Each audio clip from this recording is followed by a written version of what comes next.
राधे राधे आप सभी को welcome to ocean of self mastery. एक बात तो कहनी पड़ेगी कि आजकल के जो बैंक्स हैं, क्रेडिट कार्ड कंपनीज हैं, वो लोन लेने को कितना ज़्यादा ग्लोरीफाई करते हैं। Like buying power, financial flexibility. वो एड्स चलाते हैं कि अगर आपने उनकी कंपनी से लोन लिया तो आपकी लाइफ में बहुत सारे चेंजेस आ जाएंगे, आपकी लाइफ बहुत ज़्यादा बढ़िया हो जाएगी। आप गाड़ी ले सकते हो, आप घर ले सकते हो, आप आईफोन ले सकते हो, आप दुनिया भर की शॉपिंग कर सकते हो। मतलब बिना लोन के तो भाई साहब लाइफ बहुत ज़्यादा साधारण है, नॉर्मल सी है। लेकिन जब आप लोन लेके दुनिया भर की चीज़ें खरीद लोगे तो आपकी लाइफ तो बिल्कुल स्वर्ग बन जाएगी। यहाँ पर वो सबसे ज़्यादा चालाक गेम खेलते हैं। वो लोन लेने को ऐसे दिखाते हैं कि भाई साहब लोन लेना एक अच्छी लाइफ का एक इतना बढ़िया शॉर्टकट है जो हर एक व्यक्ति को लेना चाहिए। लोन लेने से तो भाई साहब फ्रीडम बढ़ जाता है, क्योंकि आप ज़्यादा से ज़्यादा चीज़ें खरीद पाते हो, तो आप ज़्यादा से ज़्यादा लाइफ को एंजॉय कर पाते हो। लेकिन सच्चाई तो ये है कि वो आपसे एक ऐसी चीज़ छुपा रहे हैं जो आपको आज तक किसी ने बताई नहीं होगी, और आज के इस वीडियो में हम वो ही बताएंगे। बिकॉज जब भी आप एक लोन लेते हो, कर्जा लेते हो, तो आप पता क्या कर रहे हो एग्जैक्टली? आप ये कर रहे हो कि आप फ्यूचर में जा रहे हो और फ्यूचर वाली सेल्फ से खुद ही से पैसे छुड़ा रहे हो और फिर इधर लाके खर्च कर रहे हो। मतलब खुद ही से पैसे चुरा रहे हो आप। तो आज के इस वीडियो में हम आप सभी को यही समझाएंगे कि लोन लेना जो आजकल इतना ज़्यादा नॉर्मल हो गया है कि भाई साहब हर एक व्यक्ति के सिर पे आजकल लोन होता ही होता है। मेजॉरिटी हर एक चीज़ जो आजकल लोग खरीदते हैं, चाहे वो आईफोन हो गया, कोई भी चीज़ हो गई, वो लोन ही पे लेते हैं। वो कितना ज़्यादा खतरनाक है और इससे बाहर किस तरीके से निकलना है वो भी बताएंगे। तो आज का वीडियो आप सभी के लिए बहुत ज़्यादा इंपॉर्टेंट है, तो प्लीज़ इसको एंड तक जरूर देखिएगा। So without wasting a single second, let's dive into the ocean of self mastery.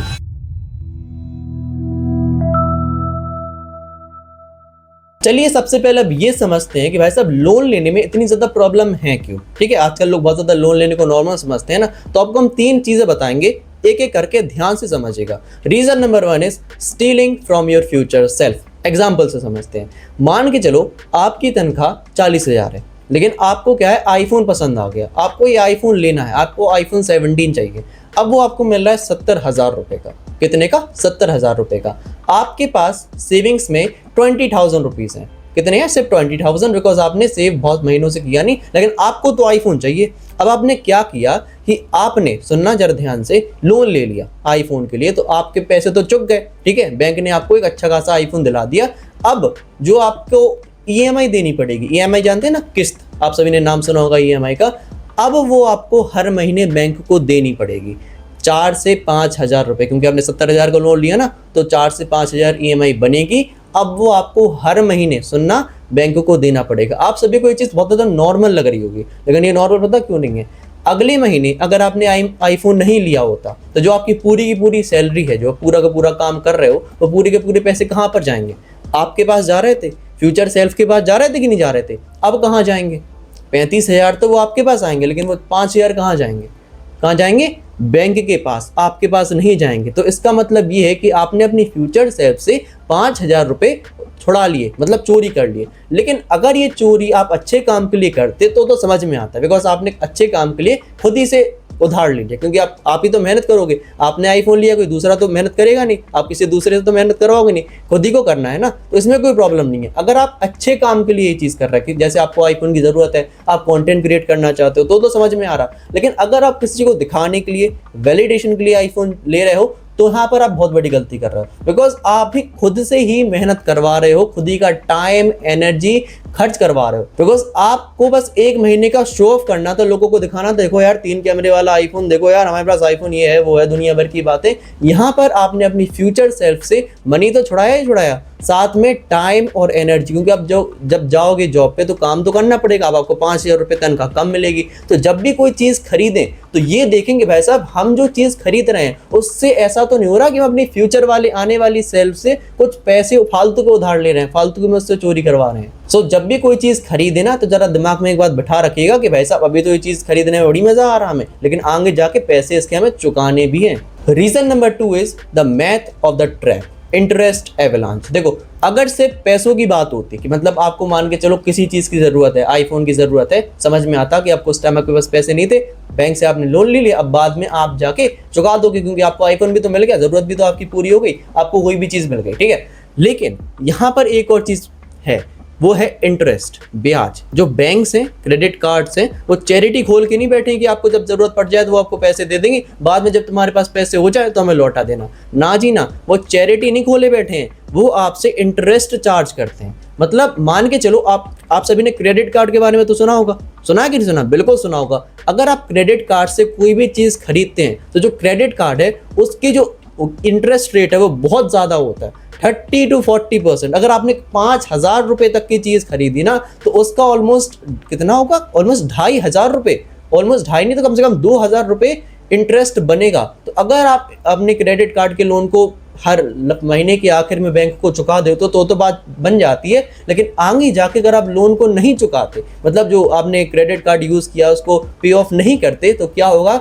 2,500 जोड़ते जोड़ते क्रेडिट कार्ड का जो इंटरेस्ट है वो एक टाइम पे लगभग 10 गुना हो जाएगा अगर आप साल भर पूरे पैसे नहीं दोगे। यही तो होता है लोग। अभी तो हमने क्रेडिट कार्ड का एग्जांपल दिया, वैसे ही अगर आप कोई भी चीज़ खरीदते हो, चाहे वो आप बैंक लोन से खरीदो, एटलीस्ट आज के ज़माने में 9 से 10% का इंटरेस्ट रेट तो नॉर्मल है। चाहे आप गाड़ी लोगे, घर लोगे, कोई भी चीज़ लोगे, तो सिर्फ आप लोन लेने से टाइम एनर्जी तो लग ही रहा आपका फ्यूचर में, लेकिन आपको एक्स्ट्रा भी पैसे देने पड़ रहे हैं। ठीक है, सो लोन लेने से ये भी होता है कि आपको इंटरेस्ट पे करना होता है। अब देखो, इंटरेस्ट कहीं से भगवान ने तो टपका नहीं दिया, वो भी आपको कमाना ही तो पड़ेगा। तो 1.5 लाख आपने गाड़ी के लिए एक्स्ट्रा दिए हैं, वो भी तो आपने कहीं ना कहीं कमाए होंगे ना। तो ये भी आप में फंस जाते हो कि आपको इंटरेस्ट देना पड़ता है, फालतू की 3-4 महीने की आपकी मेहनत जाई जाती है। अगर आप लोन और बड़ा है तो भाई साहब 1-2 साल की मेहनत उड़ जाती है। Reason number 3 is closing the map, closing the choices. देखो, जो लोग लोन लेते हैं, मेजॉरिटी लोग वो लोन लेते हैं जिनके पास सेविंग्स नहीं होती। जैसे सेविंग्स वगैरह कि जिनको वो चीज़ चाहिए उसके उनके पास पैसे नहीं है। ठीक है,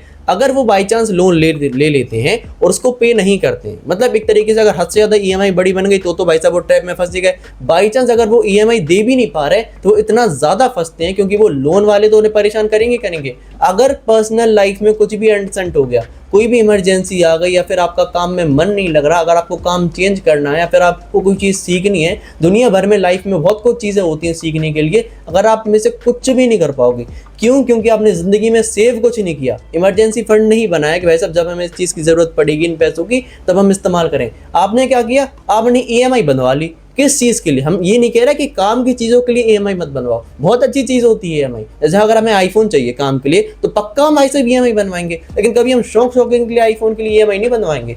यही चीज़ तो आप सभी को सीखनी है। सो ये होता है कि जब भी आप ईएमआई लेते हो, किसी भी लोन को लेते हो, तो आपको पे करना ही होता है। जब आप पे करते हो तो आप सिग्निफिकेंट पोर्शन देते हो अपनी लाइफ का। लेकिन अगर आप उस टाइम पे अपनी बुद्धि थोड़ी बहुत चलाते, वो चीज़ ना लेते, तो क्या होता कि जो पैसे आप फालतू की ईएमआई में दे रहे हो, आप किसी अच्छी चीज़ में लगा सकते थे, किसी दूसरी चॉइस में लगा सकते थे, किसी दूसरी एक्टिविटी में लगा सकते थे, बहुत सारी चीज़ें आप कर सकते थे, लेकिन नहीं कर पा रहे। लेकिन वो आपकी एक बार की सोच ने, सिर्फ एक बार की खरीदारी ने आपको 1-2 साल के लिए फंसा लिया।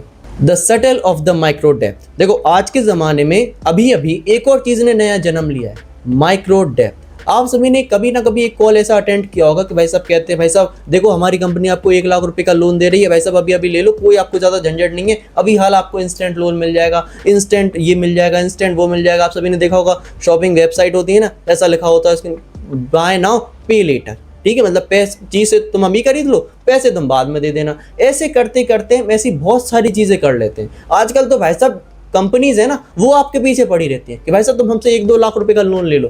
वो क्यों करती हैं कि देखो 1-2 लाख में वो कुछ ज़्यादा तो ऐसा कमा नहीं पाएंगी, लेकिन पता क्या होता है, जब भी हम 1-2 लाख रुपए का ऐसा छोटा मोटा लोन ले लेते हैं तो उस पर ज़्यादा ध्यान नहीं देते हैं, उसकी ईएमआई छूटती है, और जैसे ही ईएमआई छूटती है, ज़्यादा समय लगता है लोन को पे करने में, उतना ज़्यादा इंटरेस्ट उन्हें देना पड़ता है। यहाँ पर वो दिमाग से खेलती हैं। इसी वजह से जो आजकल आप सभी ने देखा होगा, जो छोटे मोटे लोन्स की जो वेबसाइट है वो इतना ज़्यादा आप सभी पे ध्यान देती हैं, उनको तो भाई साहब दम से फ़ायदा है, और नुकसान किसका है? आपका है। क्योंकि जब आप छोटे मोटे ऐसे लोन्स इकट्ठे कर लेते हो, एक कंबाइन करके देखोगे ना तो बहुत बड़ा नंबर हो जाता है। दुनिया भर की आप सभी ने देखा होगा कि भाई साहब हमने बहुत सारे ऐसे लोगों को जानते हैं सोशल मीडिया पे, जो जैसे फाइनेंस के बारे में सिखाते हैं। उनके पास ऐसे लोग आते हैं कि भाई साहब उनकी किसी की 3,000, किसी की 2,000, किसी की 3,000, किसी की 2,000, 4-5 किस्तें ऐसी कटती हैं। वो कौन है भाई साहब? माइक्रो डेप्थ हैं वो। एकदम से उन्होंने किसी बैंक पे जाके 15 लाख 20 लाख का लोन नहीं लिया, उनने इन छोटी वेबसाइट से, पे छोटी छोटी ऐसी चीज़ों से लोन लिया है, अब वो EMI उनको चुकाना पड़ता है। छोटी छोटी चीज़ें भी हो सकती हैं, ऐसी बात नहीं है सिर्फ बैंक ही लोन देते हैं। छोटी छोटी चीज़ें जैसे आईफोन हो गया, लैपटॉप हो गया, कुछ दिखाने के फालतू के महंगे कपड़े हो गए, दुनिया भर की चीज़ें हो गई, ये भी छोटी छोटी EMI क्रिएट कर देती हैं छोटी छोटी, लेकिन जब सारी की सारी कंबाइन हो जाती हैं पूरा का पूरा खेल बिगाड़ देती हैं। तो जो माइक्रो डेप्थ है, जो छोटे छोटे कर्जे हैं, ये भी बहुत ज़्यादा प्रॉब्लम क्रिएट करते हैं, हमारे समय को, हमारी एनर्जी को, टाइम को, पैसे को बर्बाद करते ही करते हैं। अब देखो इतनी सारी बातें तो हम सभी ने कर ली कि भाई साहब क्यों लोन बेकार है, क्यों लोन नहीं लेना चाहिए। अब समझते हैं कि भाई साहब ये लोन लेने की जो हमें आदत लग गई है, इससे बाहर किस तरीके से निकलना है। ऐसा कौन सा प्रोटोकॉल है जिस हमें अपनी लाइफ में अप्लाई करना है, जिससे क्या होगा कि हम लोन लेने से बचेंगे। इसका नाम है द एंटी डेप्थ प्रोटोकॉल। अब जो हम बता रहे हैं उसको अप्लाई ज़रूर कीजिएगा। ये बात हम सही कह रहे हैं कि अगर आपने तीनों की तीनों चीज़ों को अप्लाई किया, आपकी लाइफ में फाइनेंशियली फ्रीडम आपको ज़रूर मिलेगा। बस अप्लाई करना बहुत ज़्यादा इंपॉर्टेंट है, तभी रिपीट कर रहा है बार बार। First, the core rule of consumption. देखो, एक अपने जीवन में नियम बना लीजिए कि अगर हमें कोई भी चीज़ पसंद आए, चाहे वो कोई कपड़े हो गए, चाहे वो कोई भी गैजेट हो गया, चाहे कोई भी हो गया, नियम बनाइए कि अगर क्या हम इसका दुगना मनी पे कर सकते हैं। फिलहाल अगर हमें ये बाइक पसंद आई है 2 लाख रुपए की, क्या हमारे पास 4 लाख रुपए खाली हैं? 4 लाख रुपए, वो इमरजेंसी फंड वाली की बात नहीं कर रहा भाई साहब, वो तो इमरजेंसी फंड है। क्या हमारे पास खर्चा करने के लिए, अपने शौक शौकीन के लिए अलग से खोला कीजिए सेविंग्स अकाउंट, उसके लिए क्या हमारे पास पैसे हैं? नहीं है तो भाई साहब हम और मेहनत करेंगे और 4-5 महीने मेहनत करके पैसे जमा करेंगे, फिर खरीद लेंगे। अभी नहीं खरीदना है। ये है बहुत सिंपल सॉल्यूशन, लेकिन यहीं पर लोग फिसल जाते हैं। वो अपने मन के कंट्रोल में आके उन्हें ऐसा लगता है वैसे किसी दोस्त से उधार ले रहा है, या फिर आजकल तो सारी की सारी कंपनीज आपको हाल के लोन प्रोवाइड कर देती हैं, तो आप बैंक लेके आ जाते हो। यही तो नहीं करना है। नियम बनाइए कि अगर कोई भी महंगी चीज़ हम खरीद रहे हैं, अगर हमारे पास पैसे हैं, वो भी 2 टाइम्स, अगर हम गाड़ी खरीद रहे हैं 10 लाख की, तो 20 लाख रुपए हमारे पास होने चाहिए। इससे क्या होगा कि आप गाड़ी भी खरीद लोगे और आप टेंशन में भी नहीं आओगे, क्योंकि आपके पास एक इनफ मनी है आपके पास। लेकिन इमरजेंसी फंड फिर नहीं छूना है। तो प्लीज़ इस रूल को ज़रूर अप्लाई कीजिएगा। अगर आपने अप्लाई नहीं किया तो पूरे के पूरे ट्रैप में आप फंस जाओगे। थोड़ा अपनी मनोकामनाओं पे कंट्रोल कीजिए। अगर वो चीज़ चाहिए तो प्लीज़ डू हार्ड वर्क, मेहनत करो, फिर उसको लेके खरीदो। किसी से कर्जा लेके कोई चीज़ लेने में रत्ती भर का सेंस नहीं है, दुनिया भर की टेंशन और पाल लोगे आप। दूसरा, treat credit card like cash. देखो, क्रेडिट कार्ड का सुना होगा आप सभी ने कि भाई साहब बैंक आप सभी को क्रेडिट कार्ड देते हैं कि भाई साहब कभी अगर आपके पास पैसे नहीं हैं आपके बैंक अकाउंट में, तो आप क्रेडिट कार्ड लगाइए, एक स्पेसिफिक मनी बैंक आपके तौर से उस व्यक्ति को पे करेगा, दुकान वाले को पे करेगा, किसी भी चीज़ को पे करेगा। उसके बाद महीने के आखिर में आपको बैंक को उतने पैसे देने पड़ेंगे। अगर आप नहीं दोगे तो उस पर फिर इंटरेस्ट चार्ज होगा और हर महीने आपको इंटरेस्ट देना पड़ेगा। ठीक है, तो आप नियम बनाइए अपने जीवन में कि देखो यार, क्रेडिट कार्ड अगर हम इस्तेमाल कर रहे हैं, क्योंकि क्रेडिट कार्ड छोटी मोटी चीज़ नहीं है। आजकल क्रेडिट कार्ड डिफॉल्ट्स बहुत ज़्यादा बढ़ रहे हैं, क्योंकि लोग आजकल क्या है, क्रेडिट कार्ड लोन तो ले लेते, चुका बेचारे नहीं पाते, तो वो क्या करते हैं, वैसे क्रेडिट कार्ड डिफॉल्ट कर देते हैं। इससे क्या होता है कि उनका जो क्रेडिट कार्ड स्कोर है वो बिल्कुल नीचे आ जाता है। लेकिन जो क्रेडिट कार्ड है वो बहुत अच्छी चीज़ होती है, अगर आप उसका इस्तेमाल अच्छे से करें। दुनिया भर के गिफ्ट मिलते हैं, आपका क्रेडिट कार्ड स्कोर अच्छा होता है तो आपको लोन लेने तक में कभी कभी मदद मिल जाती है। बिकॉज लोन लेना बुरा नहीं है। जब आप कॉन्शियसली अपने दिमाग का यूज़ करके किसी अच्छी चीज़ के लिए, किसी बिजनेस के लिए या किसी अच्छी चीज़ के लिए लोन लेते हो, तो वो कोई बुरी बात नहीं है। क्योंकि लोन लेने में एक चीज़ होती है ना वैसे कि जब हमें ज़रूरत है पैसों की तब हमें मिल गया, अब धीरे धीरे करके हम चुका देंगे। लेकिन जब आप ट्रैप में फंसते हो, प्रॉब्लम तब खड़ी हो जाती है जब आपको खुद ही पता नहीं रहता भाई साहब ये लोन क्या है, कैसे चुकाएंगे। यहाँ पर प्रॉब्लम खड़ी हो जाती है। जब आप कॉन्शियसली खुद चाहते हो कि हाँ यार इस चीज़ के लिए हमें ज़रूरत है, तो फिर समझ में आता है कि भाई साहब आप लोन ले रहे हो। लेकिन जब बिना समझ के, बिना किसी चीज़ के आप फालतू में लोन लेते हो, यहाँ पर प्रॉब्लम खड़ी हो जाती है। और तीसरा, सबसे important, build the shield first. हम इससे पहले 2 वीडियो बना चुके हैं, एक तो सेविंग्स के ऊपर और एक हाउ मनी वर्क्स के ऊपर। उसमें दोनों में बता चुके हैं कि आपके पास इमरजेंसी फंड होना ही चाहिए। अगर आपके पास इमरजेंसी फंड नहीं है, please do not take the loan. अगर आपके पास इमरजेंसी फंड ज़ीरो है, मतलब आपकी लाइफ में बिल्कुल ज़ीरो फंड है, मतलब अगर कोई इमरजेंसी आ गई तो आप तो घबरा जाओगे, सीधे लोन लेने के लिए दौड़ोगे, तो प्लीज़ ये चीज़ बिल्कुल मत करिएगा। अगर आपके पास इमरजेंसी फंड रहेगा, मतलब आपके पास 1 साल का इतना पैसा रहेगा कि आपका घर अच्छे खासे तरीके से चल जाए, या फिर कोई मेडिकल कंडीशन आ जाए तो आप अच्छे से उससे निपट लो। अगर इतना पैसा है तो लोन ले लीजिएगा, क्योंकि अगर बाई चांस अगर आपकी कोई EMI मिस हुई तो आप उससे पे कर सकते हैं और फिर कैरी ऑन कर सकते हैं बाकी चीज़ों को। बाकी अगर आपके पास इमरजेंसी फंड रहेगा, बहुत मेजॉरिटी चांसेस हैं कि आप फाइनेंशियली स्टेबल हैं, फाइनेंशियली आप दिमागदार हैं, तब आपके पास इमरजेंसी फंड रहा, तो फिर आप शौक शौकीन में दुनिया भर के लोन्स नहीं लोगे, इतना हमें आप सभी पे भरोसा है। अगर बाई चांस जरूरत भी पड़े तो प्लीज मत लीजिएगा, शौक शौकीन के लिए लोन लेना कोई अच्छी बात नहीं होती है। बाकी एक और फायदा होता है इमरजेंसी फंड का कि बाई चांस अगर आपके पास इमरजेंसी फंड है तो आप बेड कंडीशन में, आप इमरजेंसी कंडीशन में लोन नहीं लोगे, किसी रिश्तेदार से, किसी दोस्त से, किसी बैंक से आपको लोन नहीं लेना पड़ेगा। आप अपनी प्रॉब्लम को अपने हिसाब से निपट लोगे और आपको किसी बात की टेंशन भी बिल्कुल नहीं होगी। बाकी हमने इतनी सारी बातें आप सभी को समझा दी, अब प्लीज जितना आप सभी ने इस वीडियो में सीखा है उसको लाइफ में अप्लाई कीजिएगा। अगर अप्लाई नहीं करोगे तो कोई भी फायदा नहीं होगा। बाकी हमें बताइए किस तरीके से हम वीडियो में इंप्रूवमेंट कर सकते हैं। कोई भी डाउट्स हो प्लीज कमेंट सेक्शन में आके पूछ लीजिएगा। इस वीडियो को कीजिए लाइक, शेयर, चैनल को कीजिए सब्सक्राइब। बाकी आज के लिए इतना ही, मिलते हैं आपसे अगले दिन किसी अगले वीडियो में, तब तक के लिए राधे राधे।